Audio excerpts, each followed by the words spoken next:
please say your names again for the camera so that we have it correctly. My name is Kevin Eyer.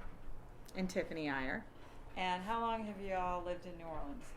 I've lived in New Orleans all but 2 of my years, so 48 years.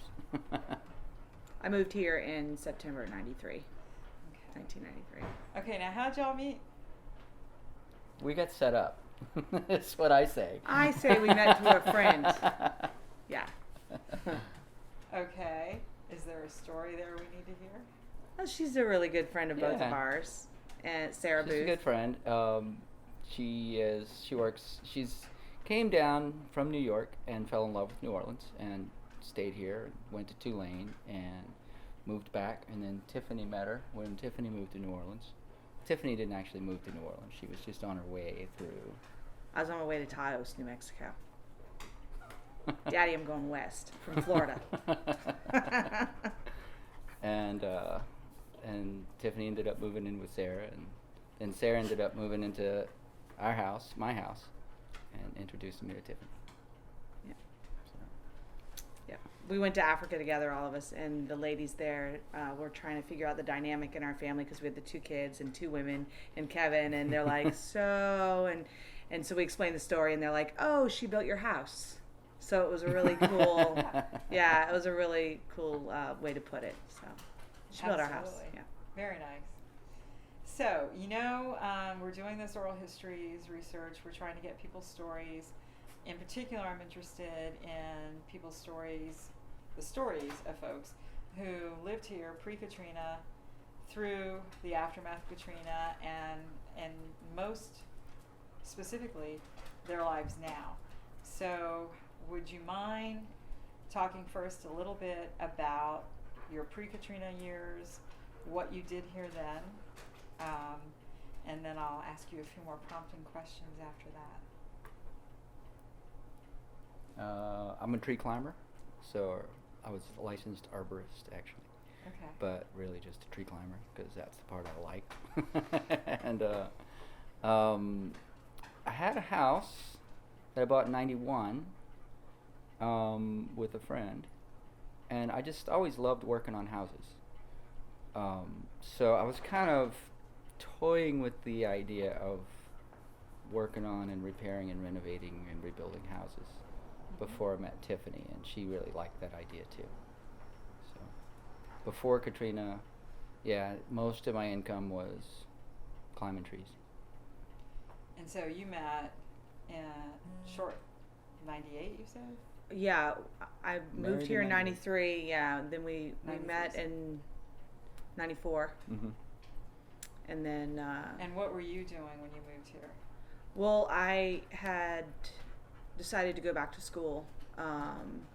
Lived with Sarah for a while, saved some money, then got my own place, went back to school in architecture, and met Kevin around that time and was driving carriage in the French Quarter for a living, and going to architecture school, which, I really learned to appreciate the architecture that New Orleans has, learned a lot about it, realized that I didn't want to become an architect. I just wanted to work more in the construction end of it, then traveled into the industrial construction end of things and did project management and learned a lot about the do's and don'ts of business. And then, it gave me the skills I feel like that we use on a daily basis to manage our property management and renovation company. So that's what you're doing now. Yeah. So tell me a little bit about that. When the city flooded, we probably had 5. 5 rentals. She actually keeps track, and I'm I the always numbers guess. person. I say, go here, fix this, please. So And we it's were, fixed really we nicely. had some rental business, and as it worked out, our rentals didn't flood in the storm. Yeah. So they became very much in demand, and And where are these located? right near here in Gentilly. And then we sort of expanded on the rental business. And to be honest, tree business, you would think in a hurricane that tree business would be good, but it really went to hell in a handbasket. feds came in and cut down all the trees. People with flooded houses really weren't worried about their trees, They had higher or priorities. willing to pay for them. So, as far as the private sector goes, tree business was done. So yeah, we started doing something else, doing rental, and expanded that business. So tell me a little bit about Katrina. So you guys evacuated. Well, we had actually planned to stay for Katrina because we'd never left for a hurricane before that, and we felt like we were very equipped as a village. His mom, his sister, our nephews, his other sister, us, our kids. We had a wide community, resourceful people. So we had a generator, and we had water stored, and we had food. People actually came over here bringing their food from their freezers because we had the infrastructure to keep everything up and running. So we had planned to stay, and Saturday, before the storm, we had the kids up at the pool and were visiting with folks and said, yeah, our Sunday dinner's happening tomorrow. The storm was supposed to make landfall on Monday. And then Saturday night, I had a nightmare that the house exploded. So I wanted to go. I was like, it's a sign. My mom woke me up with the phone ringing, and it was, they were really worried. And the storm had grown really large in a short period of time there toward the end. So I asked Kevin if he'd be willing to leave, and he said, yeah.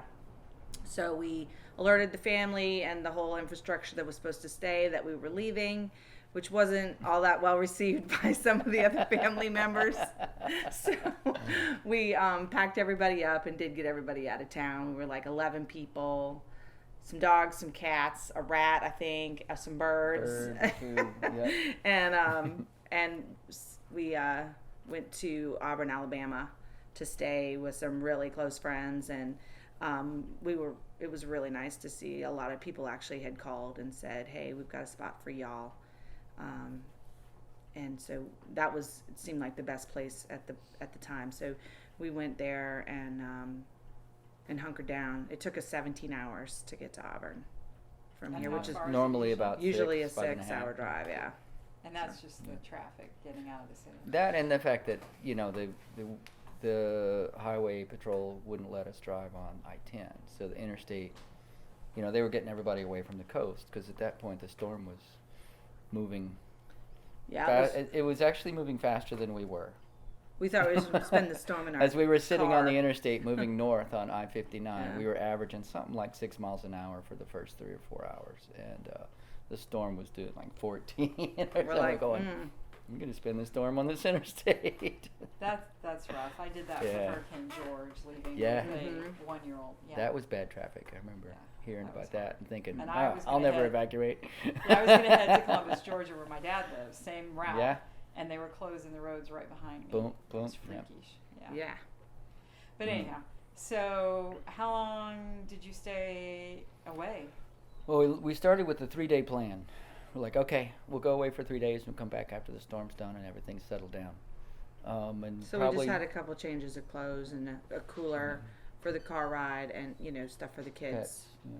and the pets. Yeah. And wasn't very more than 24 hours into it that we realized that wasn't going to work anymore. Yeah. So we came up with a 3-week plan and a 3-month plan, but From Auburn, we decided, we kind of all needed to split contingencies, and we went to Florida where I have family. Kevin's sister went up to see our niece she had just left to go to college at Micah. first semester at Maryland Institute College of the Arts. Yeah. She's been away for a week in the city flood. Yeah. She's like, Nothing to look back and watch the dock burn, So they went that way, and then Kevin's other sister went to Kentucky to see his dad. So we all kind of, and then your mom went to her brother's, in North Carolina. right? Flat Yeah, map. to Pablo's. So we all kind of just said, well, let's disperse because we're a big Not too big. unit to jump on anybody else's plate, and we knew we were going to have lots of needs. So we split contingents, and I always say that wrong. I know it's correct. I'm gonna omit that part, just gonna say. Yeah. And Get out the nose. yeah. So Everybody went in a different direction, Yep. and we were away we for a said, year. well, let's see how it goes. Was it a whole you year know. before you were able to come back to your property at all? Almost to the Mm-mm. day. Oh no. No, No. no, we We actually didn't move back to the city for Oh, a year. Yeah, we had kind of a, everybody was working an angle. Everybody had a different, like, well, man, I got in on a state trooper's permit, I got in on a cleanup permit. So I was a tree guy, so I ended up with a cleanup permit to get back into my own property. And what was the time interval between when you left and when you came back to get in? Month and a half, maybe? I don't know, all the time stretches out. Well, there was water for like 3 weeks, and then you came back with Mare in September, Okay. and I didn't make it back till October. So, That's when we broke into our house. Yeah. What do you mean you broke into your house? We kind of broke in. There wasn't, all the doors were flooded and swollen, so none of them worked. And the So back this door- house? Yeah. Yeah. And it felt very creepy, like we were kind of stealing from ourselves. I remember the floor being all slippery and just, it was stunk so bad. Ooh. Ugh. I can still smell that smell. Yeah. It's bad. Yeah. So you got back about a year. Moved back, family, everything into a house. Yeah. We bought a house that did not flood, that's over on Bassett Street. So it's closer to Gentilly Ridge. And we thought that we weren't going to be able to rebuild this house to the point where we would make it livable again. So we had all of our investment properties that were really needed a lot of work. So in order to get back here, get our kids back in school, because we were notified that that school was reopening in a temporary location. So we wanted to remain on the rolls for that school, Hines Charter. And so we decided it would be best to buy a house, because we didn't want to displace any of our tenants to move back. So we were able to do it. We found a place, and just then started repairing slowly. And we would bring resources back from Florida, and actually trailer them here, so that we had the supplies we needed to do the construction. Simple things very like drywall and Yeah. appliances and refrigerators and hot water And heaters. cash. And, cash. lots of cash. Yeah, because Nobody was taking credit cards or the checks. banks no longer had $100 bills. Like, they would run out of cash money. Yep. Yeah, it was pretty third world. So, a lot of business was done on a handshake, which I kind of like, because I'm old school that way. But we had, the basic infrastructure of getting back meant, okay, we need police, and we need services like electricity, and water and sewerage, and we need schools, and the ability to buy groceries. And it took a long time to get all those up and running, enough to come back. So that was really the decision process. We were like figuring out, because our houses were suddenly worth a lot of money. The Now, ones why that is the that? ones that didn't flood. Well, it sort of painted a very clear picture in the housing market of what houses flood and which ones don't, and that. And there was also a tremendous rental shortage at the time. So, for both reasons, the market was very unstable. Kind of, it would be through the roof, or it would be stagnant. You couldn't really tell, but most of the time it was very high. Rents were, landlords were gouging, and it was kind of crazy for a while. So did you know a lot of people who weren't able to come back? Mm-hmm. Oh yeah. Yeah. But you guys were able to come back. Why? Where there's a will, there's a way. Why were we able to, or why did we? Probably a little bit of both. Do we want Richard running the leaf blower, or is that going to interfere with? Probably not. With the Yeah, sound. definitely, yeah, it'll be too loud. Okay. Can you ask him on that, Tara? Thank you. Also, Wrong. Kevin, can you do me a favor and remove Yep. your cell phone off the table? Yep. Because every time when it vibrates, it like Oh, the I microphone see. picks it up. Thanks. Appreciate it. Yep. I'm not fancy enough to have a cell phone like that. That's her cell phone. Honey, if you want a cell phone like that, we'll get you one. But you might have to Then I'd answer have it. to answer it and carry it around. It's like my dad. I bought him a cell phone and he leaves it turned off. Yeah. I'm like, He's "Dad." saving it for when Yeah. he needs to use it. I'm like, I bought you the cell phone so I could call you. He's like, yeah, when I want to talk to you, I'll call you. Okay. Love you too. That's how he is. What you gonna do? So, I mean, yeah, it's a two-part question, you know. Yeah, 'cause why there- were I we know able to? Talk to people who couldn't. Mhm. You know, they didn't have Financially. the resources. And you explained a little bit of that. You have. Our financial wherewithal was sound. You know, we have always been very kind of hedgy about debt, so I don't feel like we were bent Well, over the backwards first 3 on weeks debt. was the hardest because we couldn't access our money, the money that we did have. And so the fact that we had a large network of family and friends that were in touch, because it was such a national issue, people offered cash and clothing, and, you know, Bliss and Christine said, we'll, you know, take you down there in our truck and haul stuff or do whatever, you know, just so we had access to a lot of resources through our community and network of friends and family all over. Tiffany's family was very generous, Mhm. you know, helping us financially. Yeah. So because it was such a big problem, you know, a lot of people stepped in, which was great to see, you know, and There's a group today raking the street, a group of volunteers. still and coming. I know that that's a hangover from Katrina. The you know. street out here. Mhm. So St. Rock Yeah. and Gentilly. And Yep. corporations come and still give time to Yeah, it was a to the group of city, teens. just to maintain some of the projects that somewhere. they've helped with through the years. Yeah. Yeah. So why? Why did we choose to? There was. If we had chosen not to, we would have had a liquidation issue. We would have had to deal with liquidating our houses, which I don't think would have been a big issue. But we were not pulled in that direction. The thing that we were most panicked about and that we were most hurt by was not being close to the people that we like to visit with and see. So when we heard, oh, Roger and Lisa are back in town, they're back in town, and my mom was dead set and committed. She's like, I'm going to move back into my house. And she didn't have heat, and she didn't have a hot water heater, and she's moved back into her house.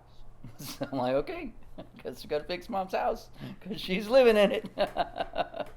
She made her statement, that's for sure. Yep. Yep.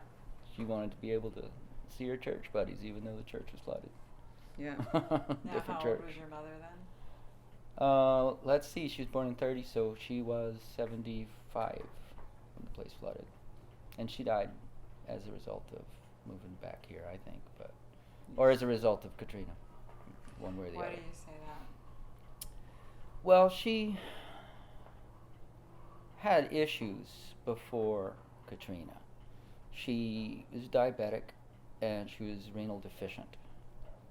But by having a good working relationship with her doctors and living in a stable environment where she could closely monitor her diet and take care of herself, she was, I feel, very stable and would have been fine for She was managing her another health 10 or issues. 15 years, But when the health network she was managing it with disappeared. And the food network that she had to take care of herself, and all of a sudden she's on the interstate, and what do you eat? Yeah. For 3 weeks. Yeah, and the stress, You know, and it just the health system was Can't really underestimate the overtaxed after the storm. But the She, tipping point really, she ended up on dialysis, and that was rough, but it was just, there were some people that could find a vein and some people that couldn't.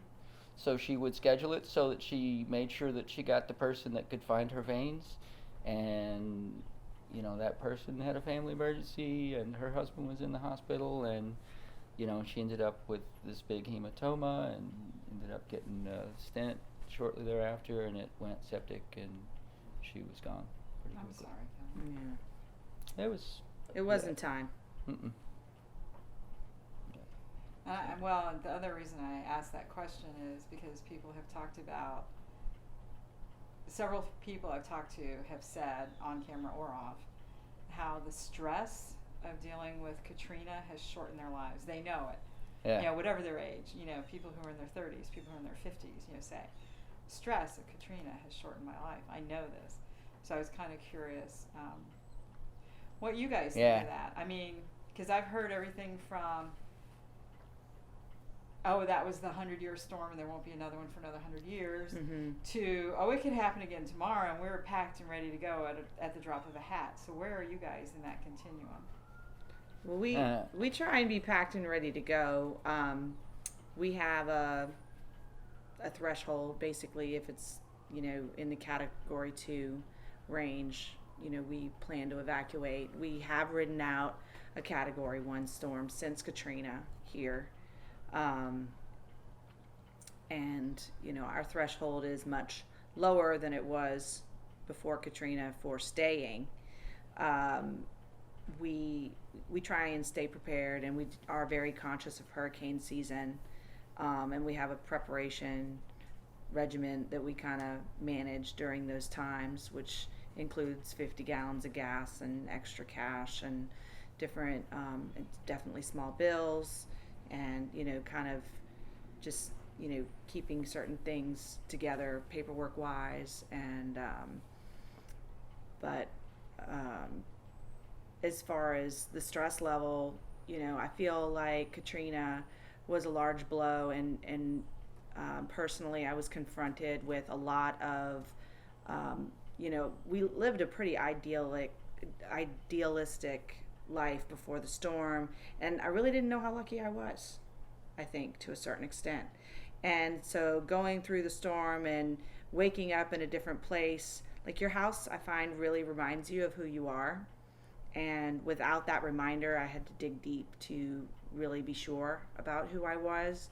And I learned a lot more about my strengths, because I'm heavily tied to Kevin emotionally, and with working together and parenting together and being married and all those things. And when he would leave to come here, and I would manage the kids there, and I was in a childhood home, so I was reconfronted with my childhood issues, which I thought I'd left far back in the, they Back came. to I'm going west. Those skeletons came pouring out of the closet like nobody's business. So, you know, yeah, it was stressful, very unpleasant at times. However, I feel like it's really made me much stronger, better, more equipped person for my kids to see and model after. So I thank it for that in a way. You know, I went from feeling like it was my fault, you know, because you lose the family heirlooms after so many generations, and you feel a little guilty.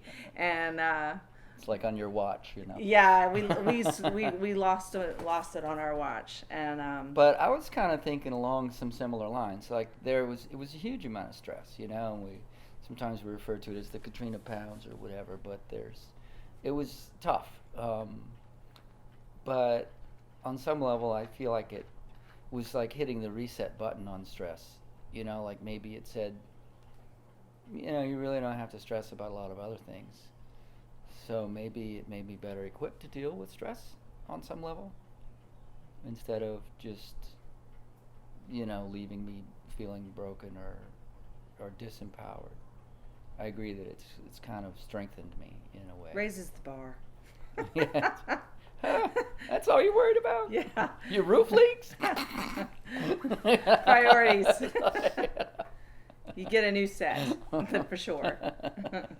So, is there anything else that you guys want to say about Katrina and the aftermath before I move into another set of questions?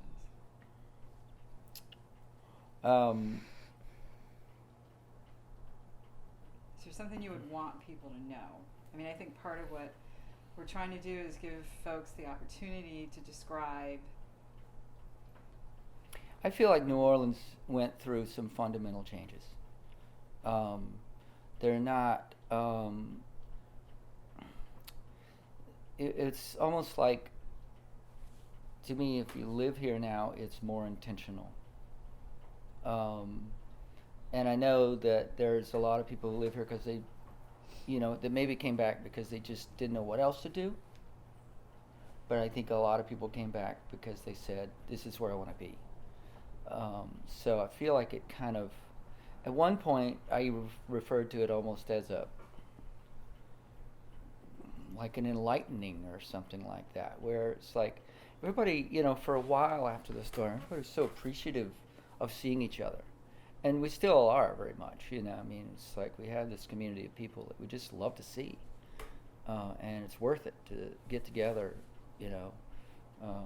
we're not very good at going out and seeing music and a lot of other stuff, but we do try to get together, and it just made me appreciate. I think it made me appreciate that. I heard something about somebody saying, well, they were talking about a city, I think in Illinois somewhere, that had flooded, and it was 10 years later, and the guy's like, well, the thing is, it's a new norm. I still see flooded houses, but there were abandoned houses before the city flooded for one reason or another, and there were fallen down houses then too. And the difference is now they have watermarks on them, and so it's just kind of a new norm, is how I feel. And at first it just seemed like everything's so different. But now I really feel like it's back to being, it is New Orleans. I mean, it's the same place. People move here and they're like, man, I came from Mardi Gras last year and just haven't left. Or I came from Mardi Gras in '68 and just never left. Or it's like it's really kind of the same thing. I mean, people come here and stay, or people, for me, I used to think about, when I retire, I'm going to move to the mountains, and I'm like, well, I don't want to go anywhere. So describe these people. You've said these people. These people. These people. What is it that makes these people New Orleans? What is it that makes New Orleans these people? They're not afraid to dress in costume. They're not afraid to be unique or individual. I find you go other places and everybody's trying to be the same or criticizing someone for being different. And New Orleans lets you be you. There was a editorialist for the Chris Rose who really did. I don't know if you've read much of his stuff, but for a while when we were in Florida, we were just hanging on every word in every column, because he talks a lot about, just being close to people and the absurdity of living here to begin with. It's like, I can remember people saying, that house was below sea level when you bought it? I'm like, yeah, Yeah, we got that one. The city was on a fault line before you bought the house. It's like, I don't know what to, hurricane might strike Florida when you bought a house here, but it's kind of it's a larger than life group of people. They're just fun. I don't know. Some of them are recent transplants, and some of them have been here. Their mom lives around the corner, and their grandma used to live over there. There's definitely a warmth, a closeness, an intimacy to people don't seem as afraid to get close here. Just everybody, it's definitely the Southern hospitality is very well embraced. You got to try the gumbo. You gotta toast and enjoy every moment that is right now. Don't wait. Right. Yeah. So tell me about the moments it took to grow that beard. Or the braid on I the did, beard. yeah. This is the braid.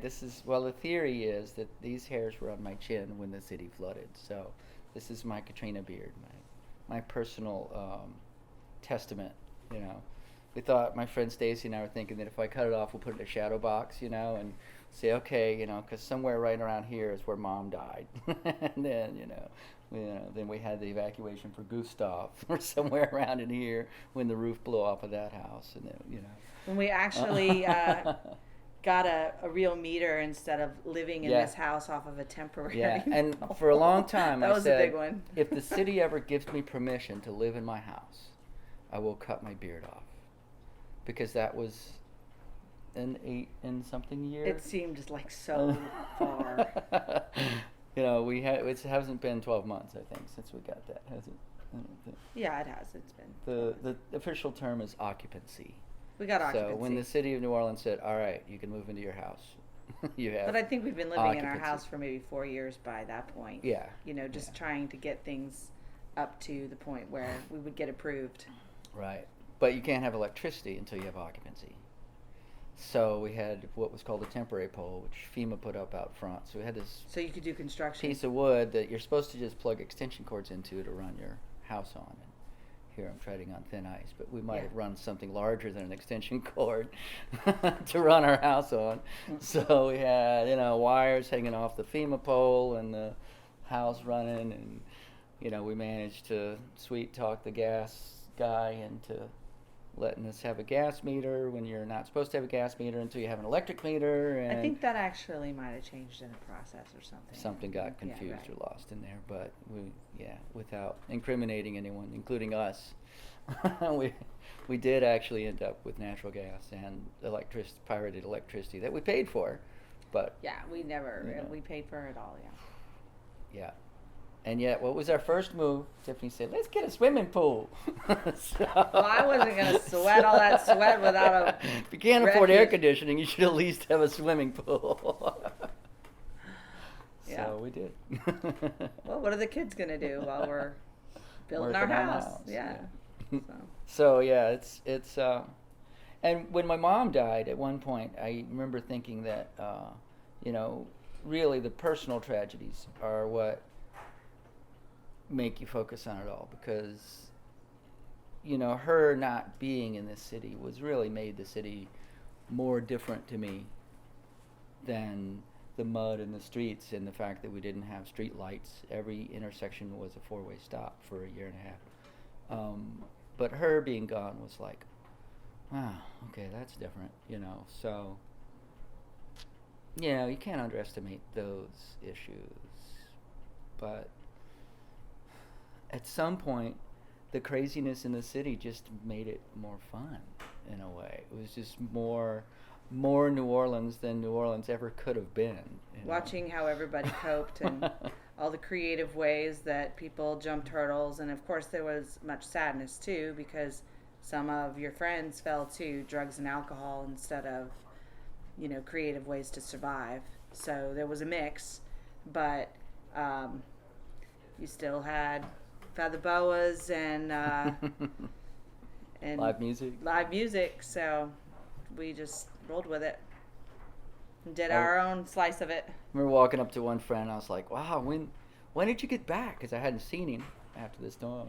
When did you get back? And he points to this thing on his hat. He has this wild hat. Points to it, and it's this little thing that says "Never left." Never left.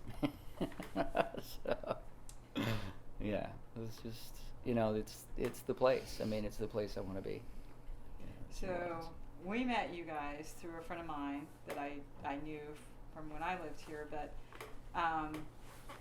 the event we met at was a community dinner that you host here at your house. Would you describe a little bit about that?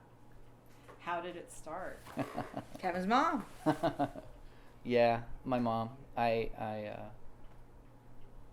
don't know, maybe it's my fear of mortality or something, but I decided that it was crazy that I lived in the same city with my mom and never saw her. We might see each other once a month. We're like 4 blocks away, but I'm doing my thing and she's doing her thing, and we have our, I'm like, this is kind of crazy. So I said, all right, we're going to start having Sunday dinners. So we had dinner every Sunday, and it was just, it got to be kind of this group, and we'd invite people, and my sisters in town, nieces and nephews and family, and we'd all get together. And I had this idea that we would take a picture every Sunday, so we did. Every Sunday, everybody would get at some point, after the last person got there and before the first person had to take off, we'd say, okay, wait, and everybody knew what to do. We would just slam together, stand there, get the tripod out, put the camera on it, press the button, run over, and we took these pictures. So we took this series of pictures, and I think part of it was about, wanting to just have a set of memories that my mom was in.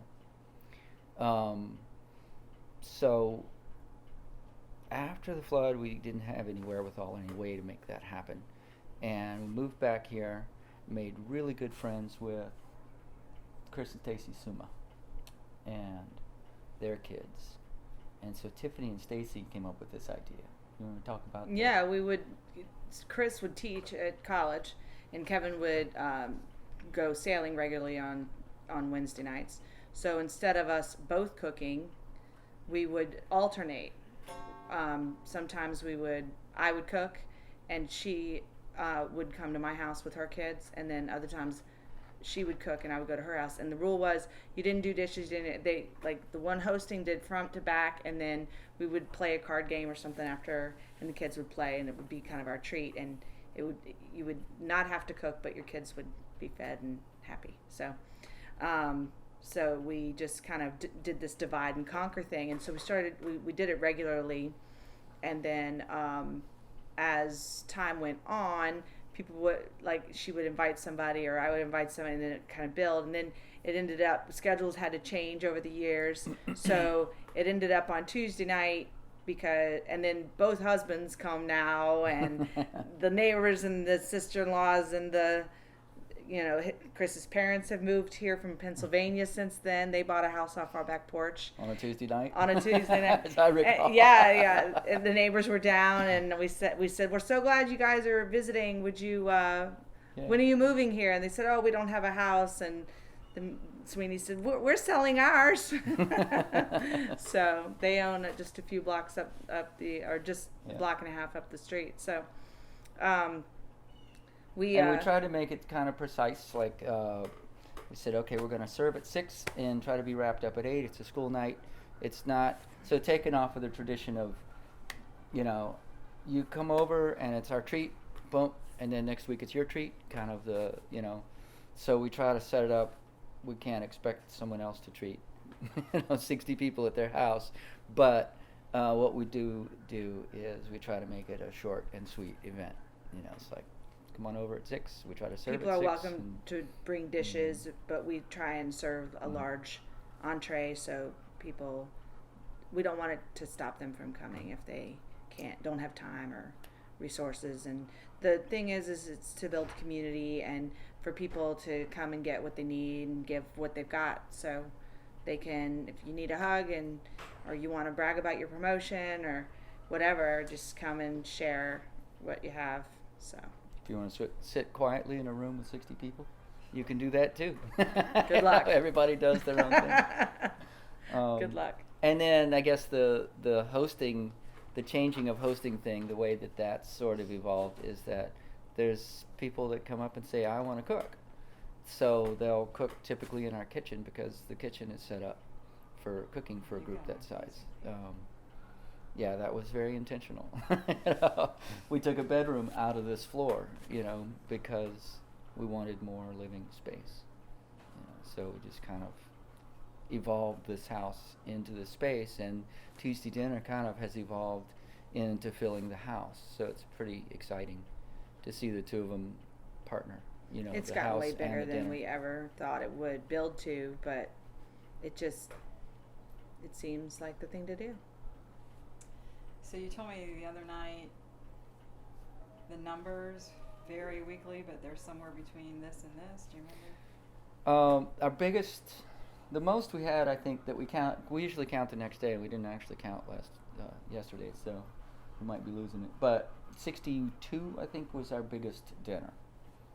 And yeah, it's rarely less than 30. So Yeah, it's typically in the mid 40s 12, 24. on average.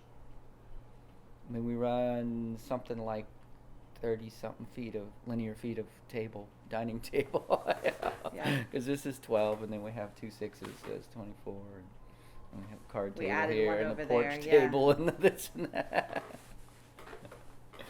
So, yeah, it's a big get together. The shindig. It was a lot of fun. We had a lot of fun. Good. So, tell me about your kids. Your hopes for them here now. Has the school system been adequate? Is it, where are those things? Because those were questions you had coming back, and now you've been back a while. Mhm. How has that panned out? We've done really fortunate. Yeah, we've done Yeah, well. I feel like the high school that our son is just a freshman in now, so he's just starting there. Was around when I was in high school, and most of my friends went to it. So, Which one is it? Ben Franklin, and it's a well-established high school and a They fantastic came back school. very strong, yeah. Yeah, and they, as far as I know, I'm not even sure how they skipped a beat, to be honest. They're solid, got things going on. The elementary school was completely flooded and destroyed. It was Edward Hines on Harrison in Lakeview. And so it reinvented itself in a pretty interesting way. There was a lot of recovery school district. There was a lot of politics involved in the redeveloping of the school system in Orleans Parish. And the elementary school Hines was able to come out of the flood as a charter school with much labor, but When you say so- much labor, on whose part? well, our mutual friend Liz, the parents, Michelle Douglas, The administration, the teachers. basically a group of administrators from the previous school got together and said, this school needs to keep working somehow. The building is trash. It was a 1-story building. The building is trashed, but the parents of the students need to be able to move back to town. I mean, she really did it for us, I feel like. That group of people put it together so that we could, because we were not, that was our biggest hiccup. We couldn't move back without schooling. And Hines came back strong, and maybe I think stronger than ever. Like I said, it's a charter school now. And But the city as a whole had some big issues in the education field, or in the world of public education. It was a very broken system. So the fact that it got revamped on a citywide level, I think, has been advantageous. We still have struggles, but I feel like we are educating our children better after Katrina, since we were able to get some focus and attention and funding. sometimes I think, destroying an entire system may be the easiest way to force it to rebuild itself. And improve it. So I feel like that we're doing a better, the city as a whole is doing a better job of educating its students than ever. I'm thrilled with the education our children have received in the city. So, Before you continue, we're at about 45 minutes. We're still good on time for everybody. We may have to switch out cards here if we're going to continue. Got 3 minutes. 3 minutes left. So, We can switch out cards. We don't want to go too long. We don't want to take up your time, but we need to switch cards if we're going to continue. So in the 3 minutes that we have left for this card, is there something in particular you would want people to know, either about your life then, now, in the future, any of those things? Anything about Our life or our city or all of the above? You know, is there something particular you want people who might come and listen to your interview to know about you as people that you haven't already covered? My big message is, I think as a culture, in a very general sense, humans want to wait till I'm gonna wait till I'm 40 to retire. I'm gonna wait till I'm a size 2 to wear a bikini on the beach. I'm gonna wait till. Don't wait. Live. Do it now. Start now. Be as happy as you can be in this moment. You know, Katrina taught me that you can't take anything for granted. You've got to make things happen for yourself. You've got to We say you got to be in touch with what you want in order to make it to happen. You have to do something to find out it's wrong. And that's okay too. It's like, At least you're doing. And you have to let go of fear in order to do something. Yeah, So, fear is probably one of the most you know, debilitating it's things. It's what wears So, you down. Just do it. Go It's for the it. stress. Make it happen. Fear. For yourself, and so many good things come from just doing it and letting it happen and not waiting or allowing yourself to put an obstacle in your way. Make the mistake. It can apply to Make the anything. mistake. It can apply to anything.